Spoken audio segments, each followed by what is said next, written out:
Picture this: a team of 8 people. One person does more work than the other 7 combined. She's in before everyone arrives. She's still there when the office empties out. Her deliverables are cleaner, faster, and more thorough than anyone else's on the floor. Then the promotion announcement comes. It's not her name. It's the name of someone who left at 5 o'clock every day, had lunch with the director every other week, and whose project reports were frankly average.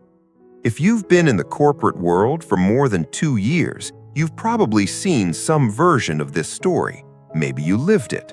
And if you asked around for an explanation, you probably got a non-answer. It's about leadership potential.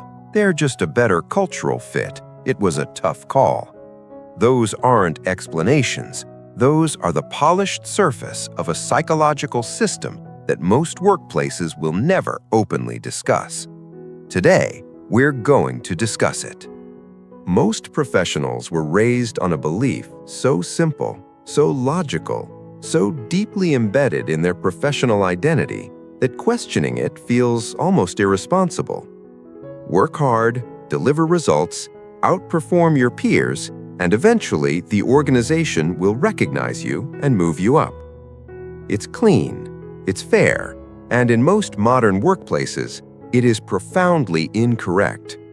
Not because organizations are corrupt, not because managers are malicious, but because this belief misunderstands what promotions actually are. Think about the last time you saw someone get promoted in your organization. Ask yourself honestly, was that person the highest performer in the room? Were they the one who put in the most hours, produced the most output, or delivered the most measurable results? Sometimes the answer is yes, but often, more often than we're comfortable admitting, the answer is no. The person who gets promoted is usually the person who is most visible to the people making the decision, most trusted by leadership, and most aligned with what the organization believes it needs next. Hard work contributes to all 3 of those, but here's the problem. Hard work by itself guarantees none of them. And yet, talented professionals continue to pour more and more hours into their output, quietly waiting for someone to notice. And when they don't get promoted, they don't question the system. They blame themselves. I need to work harder. My results weren't good enough. Maybe I'm just not leadership material.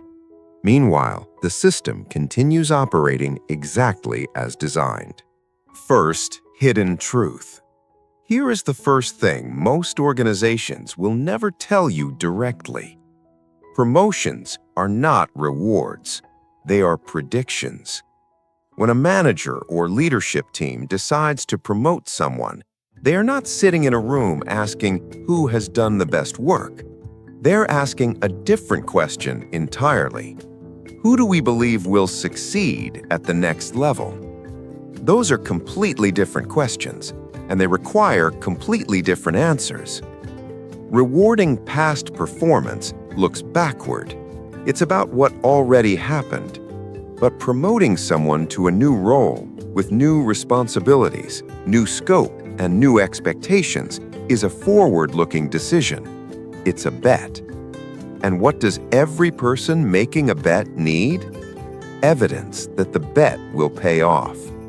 That evidence doesn't come from your output reports. It doesn't come from your task completion rate. It comes from the human impression you've built in the minds of the people making the decision, through the moments they've observed you, the interactions they've had with you, and the mental model they've formed of what you're capable of. In psychology, this is called the availability heuristic. People make judgments based on what comes to mind most easily. If a decision maker can't easily picture you succeeding at the next level, you won't get there, regardless of whether you actually could. Hard work happens at your desk. Promotability is built in their minds. And that gap is where most careers stall. 3 workplace stories. Story 1, the invisible expert. Sarah had been with the company for 4 years. She was, by every objective measure, the most technically capable person on her team. Her code had fewer bugs. Her analysis was more thorough. When something went wrong, she was the person everyone called. She was also completely invisible to anyone above her direct manager. Why? Because she was always busy. She spent her days executing, solving problems, closing tickets, fixing what was broken. She rarely attended broader meetings that weren't strictly necessary. She never sent updates upward. She never framed her work in terms of business impact. She assumed the results would speak for themselves. When the senior team lead position opened up, it went to David, who had fewer technical credentials, a shorter tenure, but who had spent the past year presenting project updates to directors, volunteering for cross-functional initiatives, and regularly asking senior leaders what the team's biggest challenges were. Sarah was crushed. Her manager told her she needed to work on her leadership presence. What she actually needed was to understand that expertise is invisible by default. It only becomes visible when it's communicated to the people who matter. The strategic ally. Michael was a mid-level manager in a consulting firm. His team's performance was good, not exceptional, but solid. What Michael was exceptional at was something rarely mentioned in performance frameworks. He was exceptionally good at making his director look good. When his director presented to executives, Michael had already prepared the data they'd need to answer the hard questions. When a client escalation hit, Michael resolved it before it reached his director's inbox. When a new initiative landed, Michael framed it as something that aligned with his director's stated priorities, not his own. Was Michael strategic? Absolutely. Was he manipulative? Not really. He understood something most people in that organization didn't. His director's success was his director's primary concern, and by deeply aligning his own work with that concern, Michael became indispensable at exactly the right level. Within 18 months, he was promoted twice. His peers, many of whom were objectively better performers on paper, watched in quiet disbelief. The hidden truth here isn't cynical, it's psychological. People advance the people who reduce their cognitive load and increase their confidence. Michael did both, consistently. The deliberate shift. Emma had spent 3 years working in a similar pattern to Sarah. Heads down, high output, growing frustration. Then she had a conversation with a mentor that changed her approach entirely. Her mentor asked her one question: how many people above your direct manager know your name and know what you've been working on? Emma thought about it. The honest answer was almost none. Her mentor didn't tell her to work less. She told her to work differently. Specifically, to spend 15% of her weekly energy on strategic visibility. Not self-promotion, but deliberate communication. Emma started sending brief monthly updates to her skip-level manager, summarizing the team's progress and the specific outcomes she had driven. She started attending one cross-functional meeting per month where she could contribute meaningfully. She started asking her manager questions that signaled strategic thinking, not "what should I do next?" but "what outcomes matter most to leadership this quarter, and how does our team's work connect to those goals?" Within 9 months, she was promoted. Not because she worked more hours, because she changed where she directed her attention. The work was always there. What changed was who saw it. The deeper psychology. So why does this happen? Why do organizations consistently overlook high performers and elevate people who seem less deserving on paper? The answer isn't unfairness, though that's often the first conclusion people reach. The answer is deeply human. Let's start with availability bias. This is one of the most well-documented cognitive shortcuts the human brain uses. When we need to make a judgment about a person, a situation, a risk, we default to whatever information comes to mind most quickly, not the most accurate information, the most accessible information.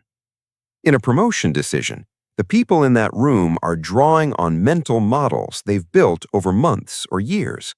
If you've been in the room with them, in the strategy meeting, the leadership offsite, the casual conversation after a presentation, you exist in their mental model with clarity. They can picture you. They can project you forward. If you've spent those months at your desk delivering quietly to a single manager, you are functionally invisible to the decision, not because you failed, because you never entered the picture. Now, layer on what psychologists call promotability perception. Research consistently shows that managers assess promotion readiness based on performance, potential, and, crucially, social proof. Social proof in the workplace means other credible people in the organization already believe in this person. This is why sponsorship matters more than mentorship. A mentor guides you. A sponsor advocates for you in the rooms you haven't entered yet. When a senior leader says your name in a promotion conversation, it functions as social proof.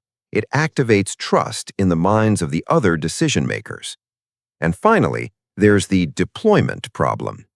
Organizations unconsciously avoid promoting their most essential individual contributors, not as a punishment, as a practical calculation. If you are the person holding your team together at the operational level, promoting you away from that role creates an immediate problem. You're too useful exactly where you are. This is the quiet trap of being indispensable as an executor. It can anchor you to a level long past the point where your skills deserved a higher one. The contrarian insight. Here's something that runs against almost everything the traditional career advice industry tells you. Hard work and promotability are not just different things. In some situations, they actively work against each other.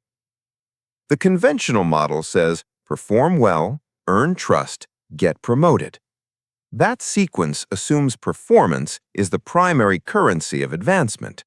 But in most knowledge work organizations, the primary currency of advancement is perceived fit for the next level, and that perception is shaped by social dynamics, not spreadsheets.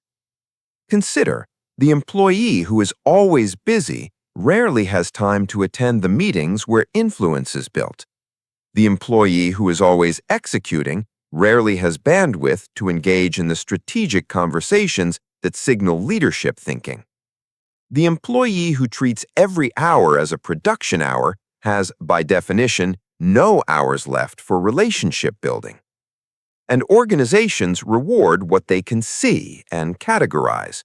A director can see output, but what they're actually looking for, judgment, influence, comfort in ambiguity, cross-functional thinking, those qualities are only visible through interactions, and interactions require presence.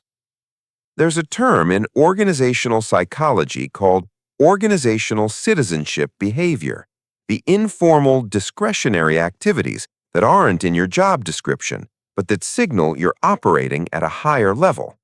Helping a colleague think through a problem, raising a systemic issue in a team meeting, connecting two people who should be working together. These behaviors are invisible in your performance metrics, but they are the behaviors most strongly associated with being promoted. Hard work keeps you in the game. It's table stakes, but it was never designed to be the winning move. Practical framework. So, what do you actually do with this? Here is a 3-layer framework, not for working harder, but for working with more strategic intention. Layer 1. Output visibility. Your work needs to be seen by the people who make decisions about your career. That means your direct manager cannot be the only person who knows what you're producing. Build a simple habit. Once a month, Send a concise, outcome-focused update upward. Not a status report, a so what summary. What you worked on, why it mattered, and what came out of it. 3 to 5 sentences is enough. The goal isn't to impress, the goal is to exist in their mental picture. Layer 2, strategic presence. Identify 2 or 3 forums in your organization where decisions are shaped and influence is built. Not every meeting, the right meetings. Functional leadership syncs, cross-team planning sessions, informal roundtables. Get yourself into those rooms, and when you're there, contribute something that signals you're thinking at the level above your current title. Ask a question about impact. Connect a tactical problem to a broader organizational goal. Don't talk a lot, but talk in the right places. Layer 3, leader alignment. Understand what your manager and your manager's manager care about most right now.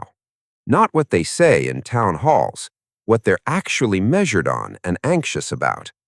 Then align your visible work to those priorities, not by abandoning your responsibilities, but by framing your contributions in language that connects directly to what the people above you are trying to achieve. This isn't flattery, it's translation, and it's one of the most undervalued skills in professional life.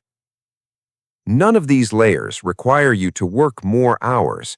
They require you to redirect a small fraction of your existing attention toward the social and communicative dimensions of your work, the dimensions that promotions are actually built on.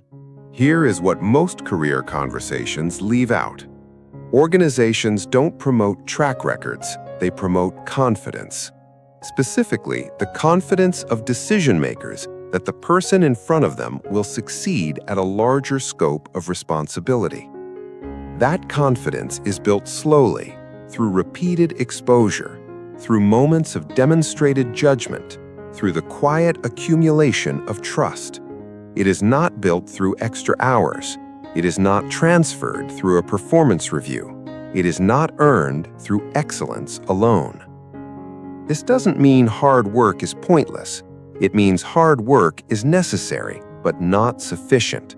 It's the foundation, but foundations don't get you promoted. The structure you build above them does. The most important shift you can make in your career isn't working harder. It isn't being more positive, more persistent, or more patient. It's understanding that your career is not just the work you do. It's the story other people are telling about you when you're not in the room. If you're not actively shaping that story, someone else's narrative is filling the space. Start shaping it.